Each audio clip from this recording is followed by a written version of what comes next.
Hello and welcome with another video with me, Raindell.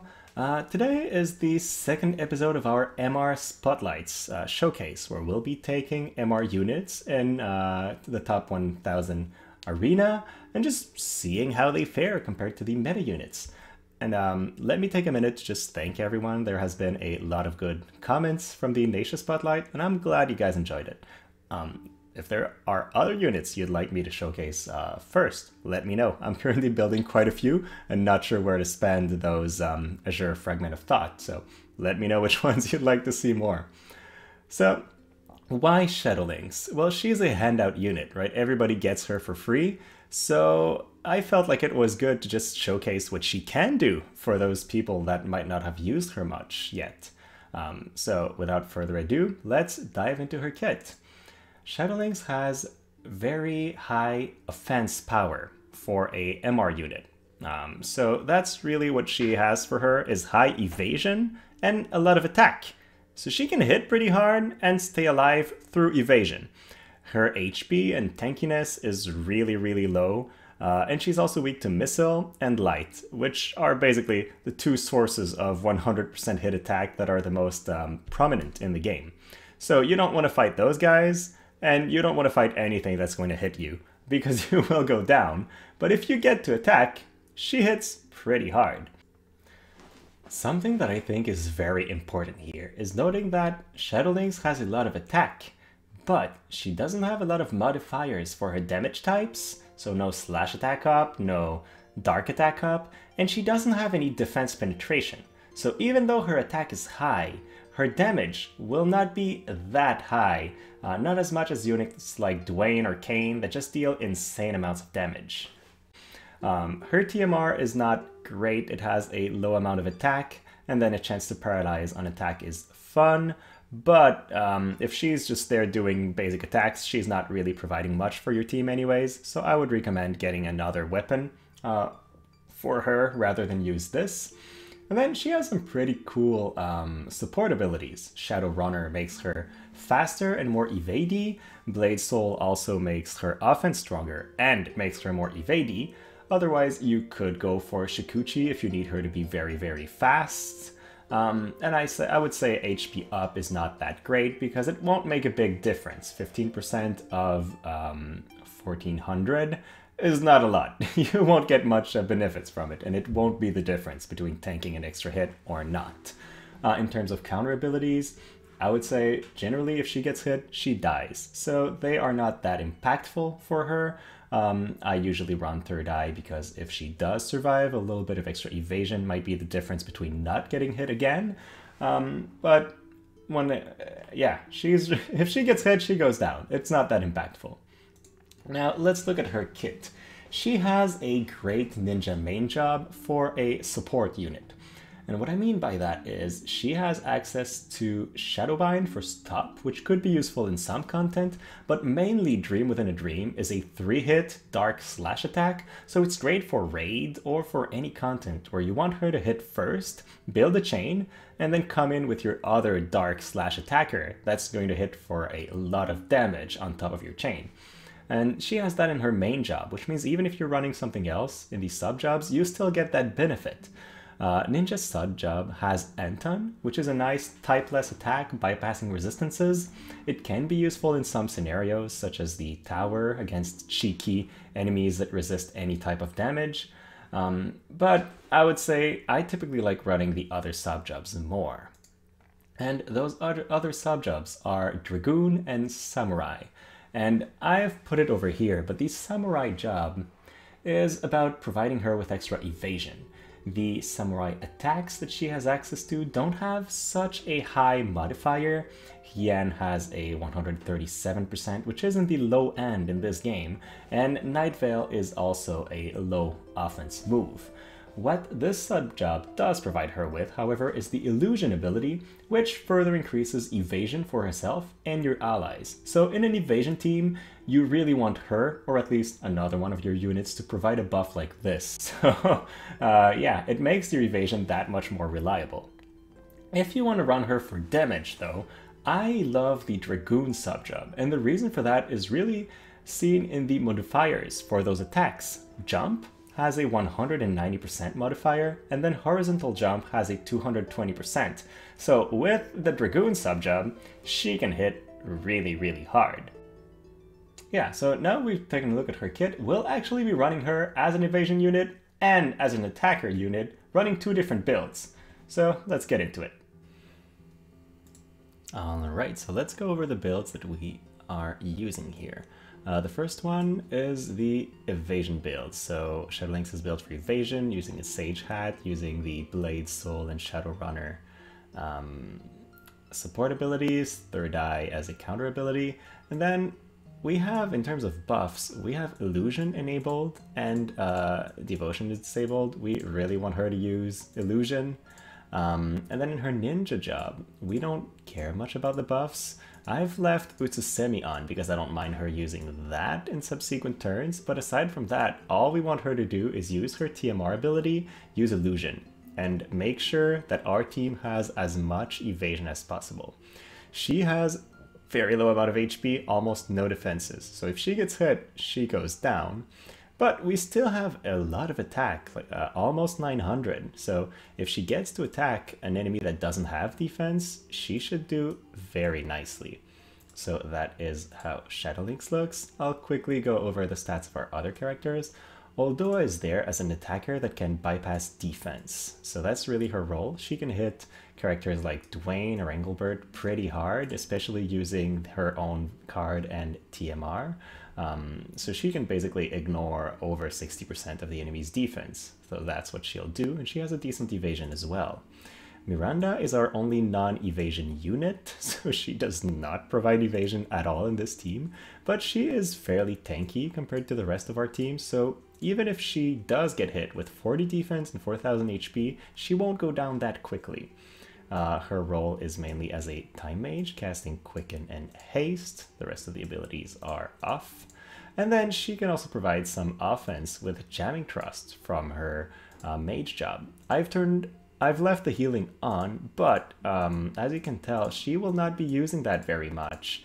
Because with an evasion build like we run here, either we're alive or dead, so she won't get to heal us much. If we get hit, we don't have defense in our carries, so they are just going down. So this is what the team looks like. Let's bring it to combat now. Alright, so let's begin using our evasion build. Here we're fighting an enemy team that has no accuracy gear or vision cards, and that'll be a trend. We don't want to fight any team that's built for accuracy, because it's much easier to build for accuracy than it is to build for evasion in this game. So if you don't target the right enemy, you might end up in quite a bit of trouble. So it's really important in our team for Shadowlynx to cast Illusion, because that makes the difference between being hit, say, 30% of the time and being hit 5% of the time, depending on enemy luck and all that. But it is a very, very important difference in our case, because we really don't want her to get killed too quickly. Now we're using Quicken to get Revitalize off before we move forward. If the enemy had come in range, we would not have been able to attack as much, so it's pretty useful for us to have this up. And now, as long as we manage to keep our illusion buff up, we should not get hit. As you can tell, she's in range from those enemies, but they're not moving in to attack because they just can't hit her. And so we begin our own attack. A very important weakness of Shadowlynx as a character on our team is the fact that she has no defense penetration. So even though she has a really high amount of attack, she can't deal much damage to units like Dwayne. That's the reason why we brought Oldoa in, to just deal with those tanks. And now we should see Shadowlynx being able to do very decent damage on other members. All the while they're just running around trying to survive our assault. Now, it is an issue that Oldoa doesn't have jump 2, so she can't follow up very easily on the rest of the team. But as long as Shadowlynx just untouched in the front, we're pretty much fine.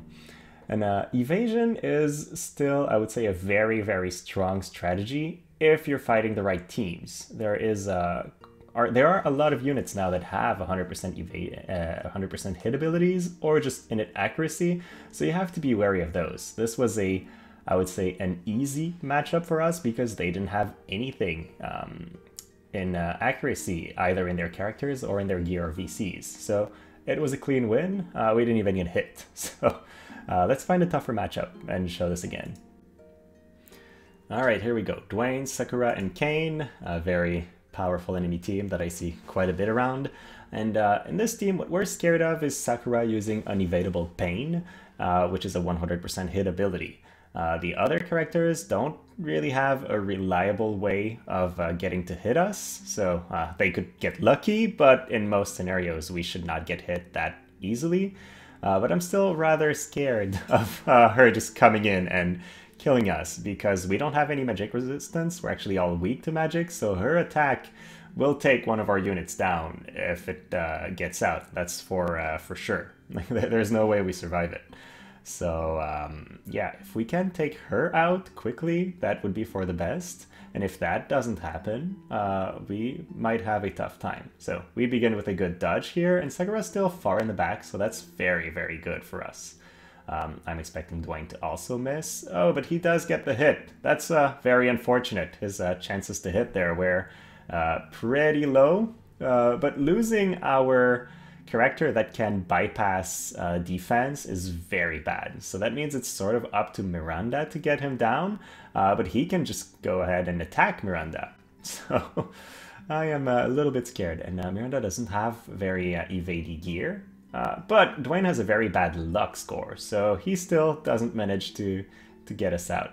That's looking good. As long as Sakura remains in the back here, we should have a chance. A fighting chance. So she loses most of her HP, but now she'll be able to take out Shadowlynx through her Unevadable Pain ability.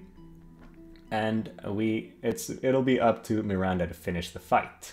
And as you can tell, Shadowlynx does quite a bit of damage if she's not hitting a high defense enemy. So the second Dwayne goes down, she actually manages to hit Sakura very hard. Unfortunately though, we still don't manage to win. Alright, now we've seen how evasion does, but what if you don't have all the evasion gear you need, or just don't want to run a team that's based on RNG in a way, where if you get hit, your plan's lost, and you always have some chance of getting hit in the end? Let's do full damage build, and here we are running a lot of offense. Shadowlynx has over 900 points of attack, not that much of a difference compared to the evasion build we ran, but we have the advantage of the Diabolos card, so we have a lot of dark attack up that we did not have previously. We've also switched her to the Dragoon job because it provides more damage than the Samurai job. The damage modifier from horizontal jump is a lot higher than the Samurai moves that Shadowlynx has access to, so by the book, it should do more damage. Now, having more attack and dark attack does not make up for Shadowlynx's primary weakness as an attacker, and that's the fact that she cannot bypass defense. When Shadowlynx was released, that was not a big deal because there was not such a good access to defensive gear. But now, even if you fight a Frederica, for example, she can be running a Platinum Robe and have 20 points of defense, which reduces your damage by 20%. That's a lot. And Shadowlynx has no way of bypassing that. So let's see how much damage she can do with a full offense build, and whether it's enough to one-shot the enemy or not. We also have Dwayne. Dwayne will evidently be doing more damage than Shadowlynx. He's sporting his own vision card. He has almost 1,000 points of attack, so he will do a lot of damage. And then Ayaka is there as an insurance policy, bringing us back if we need that, and also providing a bit of extra agility so that our team acts quickly. Let's do a full offense build and see how we fare. And we're fighting two enemy gunners. Dwayne is not especially strong against gunners, but he has defense, and he should be able to take aggro very quickly. And then Shadowlynx in this build has a lot of attack. If she gets to hit enemies, she's going to hurt them quite a bit. So all we want Dwayne to do is take the aggro long enough for Shadowlynx to hit our enemies. And if that happens, we should be in pretty good shape. Ayaka's there as sort of an insurance policy. First of all, hasting Dwayne so that he moves forward fast enough, and then also providing revive in case one of our guys goes down. So that's really their purpose there.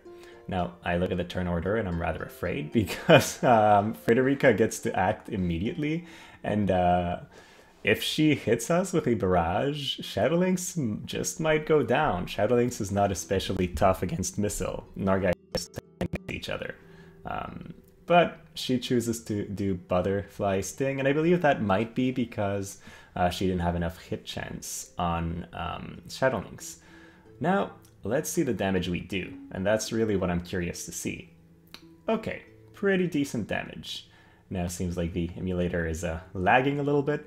Obviously, Dwayne does more damage than Shadowlynx. He is a very, very strong unit, and we're sporting his own vision card on himself, which gives him a lot of extra damage as well.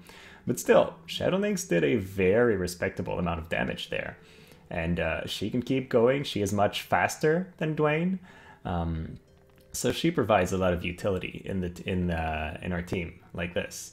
Another pretty good hit. We're almost taking the enemy Nivlu down. We miss, I would say we like just a little bit of damage on Shadowlynx to one-shot the enemy. But hey, I'm not going to complain if she does if she almost kills them. That means that anyone else could finish them off, not necessarily a unit like Dwayne that hits very hard. Now we're starting to take damage, and it's unfortunate because we took the fight to them very quickly, and that means Ayaka's just staying in the back, not providing much to our team. Now their healer is down, which is good, and you can see Shadowlynx is going again. Like, she is extremely fast. In this build, she has over 100 points of agility, which is why she's taking that many turns over the enemy team. And even her normal attack does a little bit over 1000 points of damage. So it's a decent amount of damage from a MR attacker that doesn't pierce defense or anything. And at that point, I would say the fight is pretty much won. Nivlu won't have time to take down whoever remains in our team, especially considering how resistant Dwayne is to their attacks. So there we go. The battle is over. Alright, you've seen Shadowlynx dodge attacks, you've seen her do attacks. Overall, I've received some very interesting feedback from the last video that I feel is worth sharing here, and that was from Mysteria Gaming, who said, I find that MR tanks are easier to make use of compared to MR damage dealers, because the difference in stats for an attacker is very important, whereas tanks mainly use their defense and resistances to tank, so the difference in stats between MR and UR isn't that impactful. And I would say that was definitely true for this video. Shadowlynx has a lot of attacks, but she still did subpar damage compared to the other options. That is due in big part to the fact that she doesn't have any defense penetration, so she can't hit tanks very hard. But even when she was going after squishy targets, she was not one-shotting them.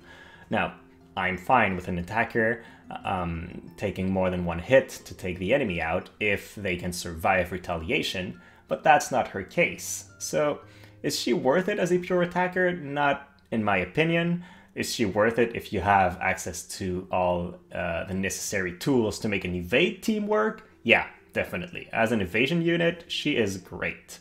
But evasion is not that friendly to newcomers in the game. You need all the best vision cards and all the best gears to make use of it. So if you're not one of those people with the full access to evasion, she might not be the best investment for PvP. Now, what she provides with Dream Within a Dream will always be good in PvE content, because it will allow you to build big chains and deal a lot of damage. Struggling on a tower level, take all your dark guys out, chain, do damage. Right? It's the kind of tool that can be very useful. So, there you go. If you enjoyed this video, please like and subscribe. It will make it that much more likely that you'll see this kind of content in the future. And then, thank you so much for watching, and have a great rest of your day.